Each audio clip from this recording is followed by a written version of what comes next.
Hi hello ನಮಸ್ಕಾರ. English with ಶ್ರದ್ಧಾ ಕನ್ನಡ ಚಾನಲ್ಗೆ ನಿಮಗೆಲ್ಲರಿಗೂ ಹಾರ್ದಿಕ ಸ್ವಾಗತ. ವೆಲ್ಕಮ್ ಟು ಇಂಗ್ಲಿಷ್ ವಿತ್ ಶ್ರದ್ಧಾ ಕನ್ನಡ. ನನ್ನ ಹೆಸರು ಶ್ರದ್ಧಾ. ಇವತ್ತಿನ ವಿಡಿಯೋದಲ್ಲಿ ನೀವು ನನ್ನ ಜೊತೆ ಇಂಗ್ಲಿಷ್ ಓದಿ ಅರ್ಥ ಮಾಡ್ಕೊಳ್ಳೋದನ್ನು ಅಭ್ಯಾಸ ಮಾಡ್ತೀರಾ. ಇವತ್ತು ನಾನು ಒಂದು ಕಥೆಯನ್ನು ತೊಗೊಂಡು ಬಂದಿದ್ದೀನಿ. ಈ ಕಥೆಯನ್ನು ಓದೋದ್ರ ಮೂಲಕ ನಾವು ಇಂಗ್ಲೀಷನ್ನು ಹೇಗೆ ಅರ್ಥ ಮಾಡ್ಕೊಳ್ಬಹುದು ಅಂತ ತಿಳ್ಕೊಳ್ಳೋಣ. ನಮಗೆಲ್ರಿಗೂ ಗೊತ್ತಿರುವಂಥ ಒಂದು ಸುಲಭವಾದ ಕಥೆ. ವಿಡಿಯೋವನ್ನು ಶುರು ಮಾಡುವ ಮೊದಲು ನೀವು ನನ್ನ ಚಾನಲ್ಗೆ ಹೊಸಬರಾಗಿದ್ದಲ್ಲಿ ಚಾನಲನ್ನು ಸಬ್ಸ್ಕ್ರೈಬ್ ಆಗೋದನ್ನು ಮರಿಬೇಡಿ. ಸಬ್ಸ್ಕ್ರೈಬ್ ಬಟನ್ ಪಕ್ಕ ಇರುವಂತಹ ಬೆಲ್ ಐಕನನ್ನು ಕೂಡ ಪ್ರೆಸ್ ಮಾಡಿ. ಆವಾಗ ನಿಮಗೆ ನಾನು ವಿಡಿಯೋ ಹಾಕಿದ ತಕ್ಷಣ ನೋಟಿಫಿಕೇಶನ್ ಬರುತ್ತೆ. ನೀವು ನನ್ನ ವಿಡಿಯೋವನ್ನು ತಪ್ಪದೇ ನೋಡಬಹುದು.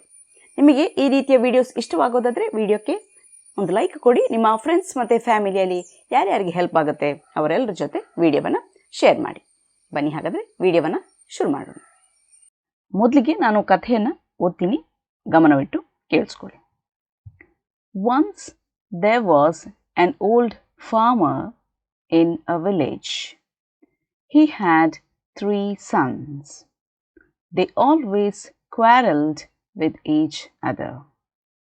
He would always tell them to stay united, but they never listened to him. One day the farmer fell sick. He was worried about his son's future. He thought of a plan to unite his sons. He called his sons and asked them to bring a few sticks. He asked each one of them to take a stick and break it. They could easily break the sticks. Later, the old farmer asked them to bundle the sticks together. He asked each of his sons to break it now. But this time, none of them could break the bundle. The farmer said, "Stay together just like this bundle of sticks. No one can harm you. If you fight each other, anyone can easily take advantage of that. Unity is strength. Please remember this." ಈಗ ನಾವು ಒಂದೊಂದೇ ವಾಕ್ಯಗಳನ್ನು ನೋಡ್ತಾ ಹೋಗೋಣ. Once there was an old farmer in a village. Once ಅಂದ್ರೆ ಏನು? ಒಮ್ಮೆ ಅನ್ನೋ ಅರ್ಥ. Once there was an old farmer. Old ಅಂದ್ರೆ ಏನು? ವೃದ್ಧ ಅನ್ನೋ ಅರ್ಥ. ಇಲ್ಲಿ ನಾವು ಓಲ್ಡ್ ಫಾರ್ಮರ್ ಅಂತ ಹೇಳ್ತಾ ಇದ್ದೀವಿ. ಹಾಗಾಗಿ ಇಲ್ಲಾಂದ್ರೆ ಜನರಲ್ ಅರ್ಥದಲ್ಲಿ ಓಲ್ಡ್ ಅಂದ್ರೆ ಹಳೆಯದು ಅನ್ನೋ ಅರ್ಥ. ಇಲ್ಲಿ ಓಲ್ಡ್ ಫಾರ್ಮರ್ ಅಂತ ನಾವು ಹೇಳುವಂಥದ್ದು. ಹಾಗಾಗಿ ಓಲ್ಡ್ ಅಂದ್ರೆ ವಯಸ್ಸಾದ ಅಥವಾ ವೃದ್ಧ ಅನ್ನೋ ಅರ್ಥ. Old farmer. ಫಾರ್ಮರ್ ಅಂದ್ರೆ ರೈತ. There was an old farmer ಅಂದ್ರೆ ಒಬ್ಬ ವೃದ್ಧ ರೈತ ಇದ್ದ. ಒಮ್ಮೆ ಒಬ್ಬ ವೃದ್ಧ ರೈತ ಇದ್ದ. ಎಲ್ಲಿದ್ದ? ಇನ್ ಅ ವಿಲೇಜ್. ವಿಲೇಜ್ ಅಂದ್ರೆ ಏನು? ಹಳ್ಳಿ. ಇನ್ ಅ ವಿಲೇಜ್ ಅಂದ್ರೆ ಒಂದು ಹಳ್ಳಿಯಲ್ಲಿ ಇದ್ದ. ಒಮ್ಮೆ ಒಂದು ಹಳ್ಳಿಯಲ್ಲಿ ಒಬ್ಬ ವೃದ್ಧ ರೈತನಿದ್ದ.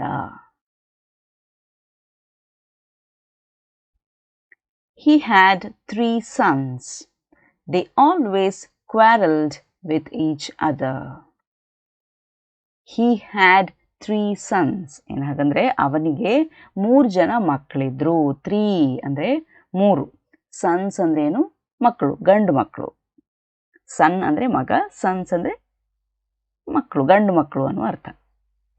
He had 3 sons ಅಂದ್ರೆ 3 ಜನ ಗಂಡು ಮಕ್ಕಳಿದ್ರು. They always quarreled with each other. They ಅಂದ್ರೆ ಅವರು. ಅವರು ಅಂದ್ರೆ ಆ ಗಂಡು ಮಕ್ಕಳು. They always ಯಾವಾಗಲೂ ಏನು ಮಾಡ್ತಿದ್ರು ಅವರು? quarreled. quarreled ಅಂದ್ರೆ ಏನು? ಜಗಳವಾಡ್ತಿದ್ರು. with each other. each other ಅಂದ್ರೆ ಏನು? ಪರಸ್ಪರ ಅನ್ನೋ ಅರ್ಥ. ಅವರು ಪರಸ್ಪರ ಯಾವಾಗಲೂ ಜಗಳವಾಡ್ತಿದ್ರು. They always quarreled with each other. ಅವನಿಗೆ 3 ಜನ ಗಂಡು ಮಕ್ಕಳಿದ್ರು. ಅವರು ಯಾವಾಗಲೂ ಪರಸ್ಪರ ಜಗಳವಾಡ್ತಿದ್ರು.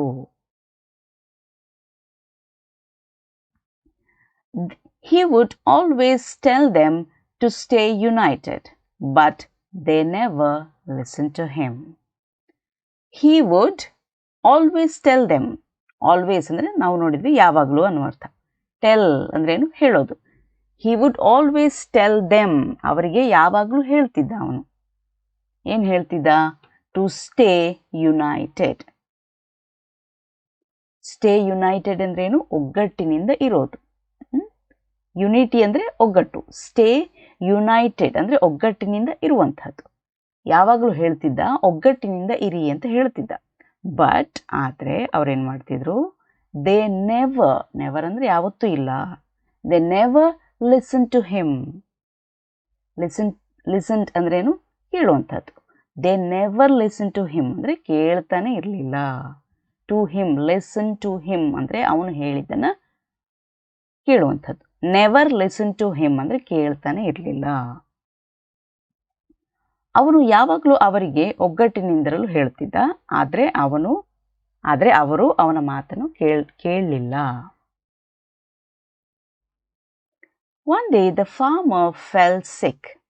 He was worried about his son's future. One day, ಒಂದು ದಿನ, the farmer, ರೈತನಿಗೆ ಏನಾಯಿತು? He fell sick. ಸಿಕ್ ಅಂದ್ರೇನು? ಆರೋಗ್ಯ ಸರಿ ಇಲ್ಲದೆ ಆಗೋದು, ಅನಾರೋಗ್ಯ ಆಯಿತು. ಒಂದು ದಿನ ಅವನಿಗೆ ಏನಾಯಿತು? ಆರೋಗ್ಯ ಸರಿ ಇಲ್ಲದಾಯಿತು. ಫೆಲ್ ಸಿಕ್ ಅಂದರೆ ಅವನಿಗೆ ಆರೋಗ್ಯ ಸರಿ ಇಲ್ಲದಾಯಿತು. He was worried about his son's future. He was worried ಅಂದರೆ ಅವನು ಚಿಂತಿತನಾಗಿದ್ದ. He was worried ಅಂದರೆ ಚಿಂತಿತನಾಗೋದು. ವರಿ ಮಾಡ್ಕೊಳ್ಳೋದು ಅಂದರೆ ಚಿಂತೆ ಮಾಡ್ಕೊಳ್ಳೋದು. He was worried ಅವನು ಚಿಂತಿತನಾಗಿದ್ದ. ಯಾವುದ್ರ ಬಗ್ಗೆ? ಅಬೌಟ್, ಯಾವುದ್ರ ಬಗ್ಗೆ? ಹಿಸ್ ಸನ್ಸ್ ಫ್ಯೂಚರ್ ಅಂದ್ರೆ ಏನು? ಭವಿಷ್ಯ. ಅವನ ಮಕ್ಕಳ ಭವಿಷ್ಯದ ಬಗ್ಗೆ ಅವನು ಚಿಂತಿತನಾಗಿದ್ದ. ಒಂದು ದಿನ ರೈತನ ಆರೋಗ್ಯ ಸರಿಯಿಲ್ಲದಾಯಿತು. ಅವನು ತನ್ನ ಮಕ್ಕಳ ಭವಿಷ್ಯದ ಬಗ್ಗೆ ಚಿಂತಿತನಾಗಿದ್ದ. He thought of a plan to unite his sons.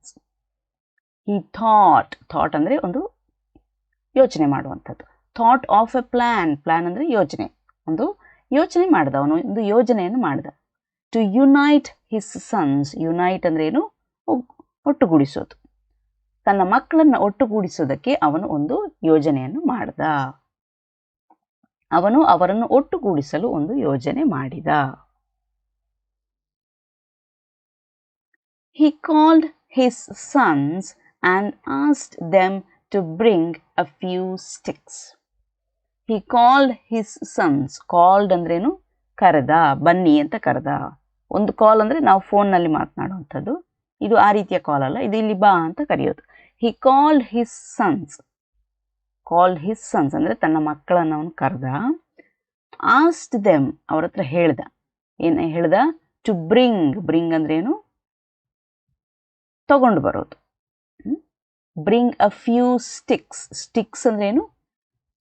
Sticks ಅಂದರೆ ಕಡ್ಡಿ ಅನ್ನೋ ಅರ್ಥ ಇದೆ. ಇಲ್ಲಿ ನಾವು ಕಟ್ಟಿಗೆಯ ತುಂಡು ಅಂತ ಹೇಳ್ಬೋದು. ಟು ಬ್ರಿಂಗ್ ಅ ಫ್ಯೂ ಅಂದರೆ ಕೆಲವು ಅನ್ನುವ ಅರ್ಥ. ಕೆಲವು ಕಟ್ಟಿಗೆಯ ತುಂಡುಗಳನ್ನು ತಗೊಂಡು ಬರೋದಕ್ಕೆ ಹೇಳ್ದ. ಟು ಬ್ರಿಂಗ್ ಅಂದರೆ ತರುವಂಥದ್ದು. ಅ ಫ್ಯೂ ಸ್ಟಿಕ್ಸ್, ಕೆಲವೊಂದು ಕಟ್ಟಿಗೆಯ ತುಂಡುಗಳನ್ನು ತಗೊಂಡು ಬರೋದಕ್ಕೆ ಹೇಳ್ದ. ಇಲ್ಲಿ ಸ್ಟಿಕ್ ಅಂದರೆ ಕಟ್ಟಿಗೆ ಅನ್ನೋ ಅರ್ಥ. ಅವನು ತನ್ನ ಮಕ್ಕಳನ್ನು ಕರೆದು ಕೆಲವು ಕಟ್ಟಿಗೆಯ ತುಂಡುಗಳನ್ನು ತರಲು ಹೇಳಿದ. He asked each one of them to take a stick and break it. He asked each one of them. Each ಅಂದ್ರೆ ಪ್ರತಿಯೊಂದು ಅಥವಾ ಪ್ರತಿಯೊಬ್ಬ ಅನ್ನುವ ಅರ್ಥ. ಇಲ್ಲಿ each one of them ಅಂದ್ರೆ ಪ್ರತಿಯೊಬ್ಬರ ಹತ್ರನೂ ಏನ್ ಮಾಡ್ದ? asked, ಹೇಳ್ದ. ಏನ್ ಹೇಳಿದ? to take a stick.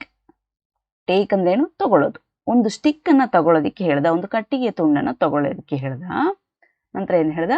And break it, ಅದನ್ನು ಮುರಿಯೋದಿಕ್ಕೆ ಹೇಳ್ದ. ಬ್ರೇಕ್ ಮಾಡೋದು ಅಂದ್ರೆ ಏನು? ಮುರಿಯುವಂಥದ್ದು. ಒಂದು ಕಡ್ಡಿಯನ್ನು ತಗೊಂಡು, ಒಂದು ಕಟ್ಟಿಗೆಯ ತುಂಡನ್ನು ತಗೊಂಡು ಅದನ್ನು ಮುರಿಯೋದಿಕ್ಕೆ ಹೇಳ್ದ ಅವನು ಪ್ರತಿಯೊಬ್ಬರಲ್ಲಿಯೂ ಒಂದು ಕಟ್ಟಿಗೆಯನ್ನು ತೆಗೆದುಕೊಂಡು ಅದನ್ನು ಮುರಿಯಲು ಹೇಳಿದ. They could easily break the sticks. They could easily ಅಂದ್ರೇನು? ಸುಲಭವಾಗಿ. ದೇ ಕುಡ್ ಈಸಿಲಿ ಬ್ರೇಕ್ ಅಂದರೆ ಅವರಿಗೆ ಸುಲಭವಾಗಿ ಮುರಿಯೋದಕ್ಕೆ ಸಾಧ್ಯ ಆಯಿತು. ಏನನ್ನ? ದ ಸ್ಟಿಕ್ಸ್, ಕಟ್ಟಿಗೆಗಳನ್ನು ಸುಲಭವಾಗಿ ಮುರಿಯೋದಕ್ಕೆ ಸಾಧ್ಯ ಆಯಿತು. ಯಾಕೆಂದರೆ ಅವರು ಒಂದೊಂದೇ ತಗೊಂಡಿದ್ರು, ಹಾಗಾಗಿ ಅವರು ಸುಲಭದಲ್ಲಿ ಅದನ್ನು ಮುರಿದ್ರು. ಈಸಿಲಿ ಅಂದರೆ ಸುಲಭವಾಗಿ ಅನ್ನೋ ಅರ್ಥ. ಅವರಿಗೆ ಸುಲಭವಾಗಿ ಕಟ್ಟಿಗೆಗಳನ್ನು ಮುರಿಯಲು ಸಾಧ್ಯವಾಯಿತು. Later the old farmer asked them to bundle the sticks together. Later ಅಂದರೆ ನಂತರ ಅವನೇನು ಮಾಡ್ದ? ದಿ ಓಲ್ಡ್ ಫಾರ್ಮರ್, ವೃದ್ಧ ರೈತ ಏನು ಮಾಡ್ದ? ಆಸ್ಕ್ಡ್, ಹೇಳ್ದ. ಆಸ್ಕ್ಡ್ ದೆಮ್, ಅವ್ರ ಹತ್ರ ಹೇಳ್ದ. ಟು ಬಂಡಲ್, ಬಂಡಲ್ ಮಾಡೋದು ಅಂದ್ರೇನು? ಅದನ್ನು ಒಂದು ಗುಂಪಿನ ಥರ ಮಾಡೋದು, ಒಂದು ಗಂಟಿನ ರೀತಿಯಲ್ಲಿ ಮಾಡೋದು. ಬಂಡಲ್ ದ ಸ್ಟಿಕ್ಸ್, ಆ ಕಟ್ಟಿಗೆಗಳನ್ನು ಒಂದು ಬಂಡಲ್ ರೀತಿಯಲ್ಲಿ, ಒಂದು ಗಂಟಿನ ರೀತಿಯಲ್ಲಿ ಮಾಡೋದಕ್ಕೆ ಹೇಳ್ದ. ಟುಗೆದರ್ ಅಂದರೆ ಒಟ್ಟಿಗೆ, ಒಟ್ಟಿಗೆ ಸೇರಿಸಿ ಒಂದು ಗಂಟು ಮಾಡೋದಕ್ಕೆ ಹೇಳ್ದ ಅವನು. ಟುಗೆದರ್ ಅಂದರೆ ಒಟ್ಟಿಗೆ, ಬಂಡಲ್ ದ ಸ್ಟಿಕ್ಸ್ ಟುಗೆದರ್. ನಂತರ ಆ ವೃದ್ಧ ರೈತ ಕಟ್ಟಿಗೆಗಳನ್ನು ಒಟ್ಟಿಗೆ ಗಂಟು ಕಟ್ಟಲು ಹೇಳಿದ. He asked each of his sons to break it now. He asked each of his sons, each of his sons ಅಂದರೆ ಪ್ರತಿಯೊಬ್ಬ ಮಗನ ಹತ್ರ ಈಗ ಅದನ್ನು ಮುರಿಯೋದಿಕ್ಕೆ ಹೇಳ್ದ. ಬ್ರೇಕ್ ಇಟ್ ನಾವು, ಈಗ ಮುರಿಯೋದಿಕ್ಕೆ ಹೇಳ್ದ ಅವನು. ಬಟ್ ಆದರೆ ಏನಾಯಿತು? ದಿಸ್ ಟೈಮ್, ಈ ಸಾರಿ, ನನ್ ಆಫ್ ದೆಮ್, ನನ್ ಅಂದರೆ ಯಾರು ಇಲ್ಲ, ಇಲ್ಲ ಅನ್ನೋ ಅರ್ಥ. ನನ್ ಆಫ್ ದೆಮ್, ಅವರಲ್ಲಿ ಯಾರೊಬ್ಬರಿಗೂ, them could break the bundle, they could break ಅಂದರೆ ಮುರಿಯೋದಿಕ್ಕೆ ಸಾಧ್ಯವಾಯಿತು. ನನ್ ಆಫ್ ದೆಮ್ ಅಂತಂದರೆ ಯಾರಿಗೂ ಸಾಧ್ಯವಾಗಲಿಲ್ಲ. None of them could break the bundle, ಆ ಗಂಟು ನೈಸರಿ ಯಾರೊಬ್ಬರಿಗೂ ಮುರಿಯೋದಿಕ್ಕೆ ಆಗಲಿಲ್ಲ.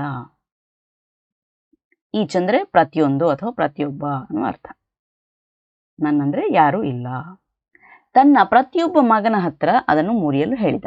ಆದರೆ ಈ ಸರಿ ಅವರಿಗೆ ಯಾರಿಗೂ ಗಂಟನ್ನು ಮುರಿಯಲು ಸಾಧ್ಯವಾಗಲಿಲ್ಲ.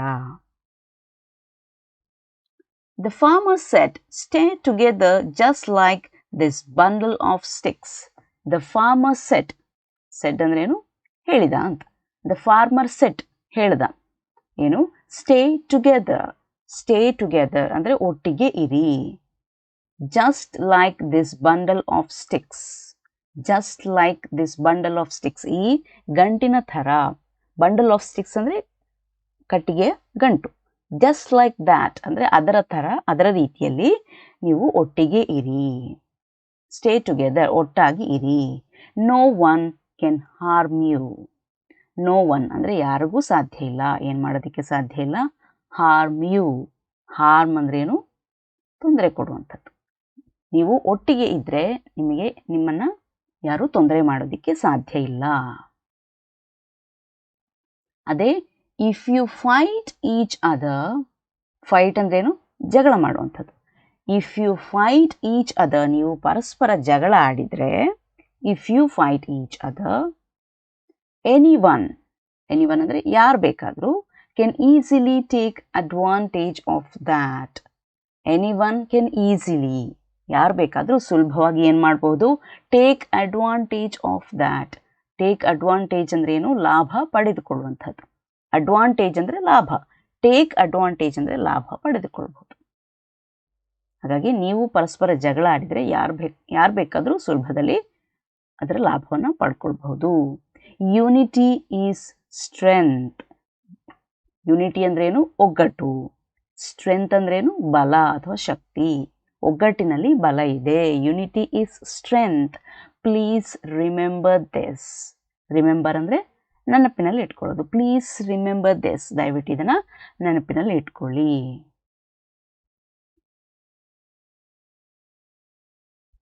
ಆ ರೈತ ಹೇಳಿದ, ಈ ಕಟ್ಟಿಗೆಯ ಗಂಟಿನ ರೀತಿಯಲ್ಲಿ ಒಟ್ಟಿಗೆ ಇರಿ, ನಿಮಗೆ ತೊಂದರೆ ಕೊಡಲು ಯಾರಿಗೂ ಸಾಧ್ಯವಿಲ್ಲ.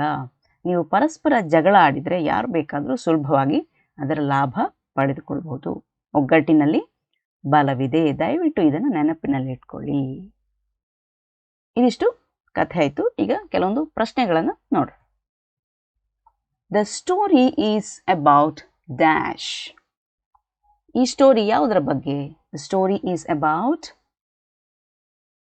ಯೂನಿಟಿ, ಒಗ್ಗಟ್ಟಿನ ಬಗ್ಗೆ ಅಲ್ವಾ? ನಾವು ಒಗ್ಗಟ್ಟಿನಲ್ಲಿದ್ದರೆ ನಾವು ಚೆನ್ನಾಗಿರ್ಬೋದು, ಯಾವುದೇ ತೊಂದರೆ ಇಲ್ಲದೆ ಇರ್ಬೋದು. ಯೂನಿಟಿ ಈಸ್ ಸ್ಟ್ರೆಂತ್ ಅಲ್ವಾ?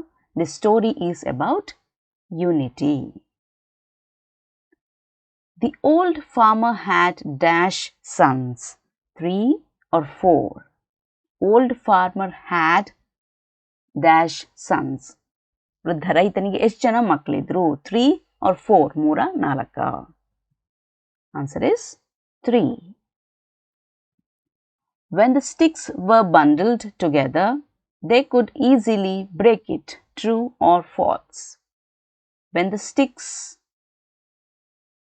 ಅಂದರೆ ಕಟ್ಟಿಗೆಯನ್ನ were bundled together, ಒಟ್ಟಿಗೆ ಗಂಟು ಹಾಕಿದಾಗ they could easily break it, ಅವರು ಅದನ್ನು ಸುಲಭವಾಗಿ ಮುರಿದ್ರು. ಇದು ಟ್ರೂ ನಿಜನ ಆರ್ ಫಾಲ್ಸ್ ಅಲ್ವಾ? ಸುಳ್ಳ ಅಂತ. ಟ್ರೂ ಆರ್ ಫಾಲ್ಸ್, ಈ ಸ್ಟೇಟ್ಮೆಂಟ್ ನಿಜನ ಸುಳ್ಳ? ಇಸ್ ಇಟ್ ಟ್ರೂ, ನಿಜನ ಅಥವಾ ಫಾಲ್ಸಾ, ಸುಳ್ಳ ಅಂತ ನೀವು ಹೇಳಬೇಕು. ಈ ಸೆಂಟೆನ್ಸ್ ಇಸ್ ಫಾಲ್ಸ್. ಬಂಡಲ್ ಮಾಡಿದಾಗ ಅವರಿಗೆ ಮುರಿಯೋದಕ್ಕೆ ಸಾಧ್ಯವಾಗಲಿಲ್ಲ. They could not break it ಅಲ್ವಾ? ಹಾಗಾಗಿ together they could easily break it ಅನ್ನೋದು ಈ statement wrong. It is falls.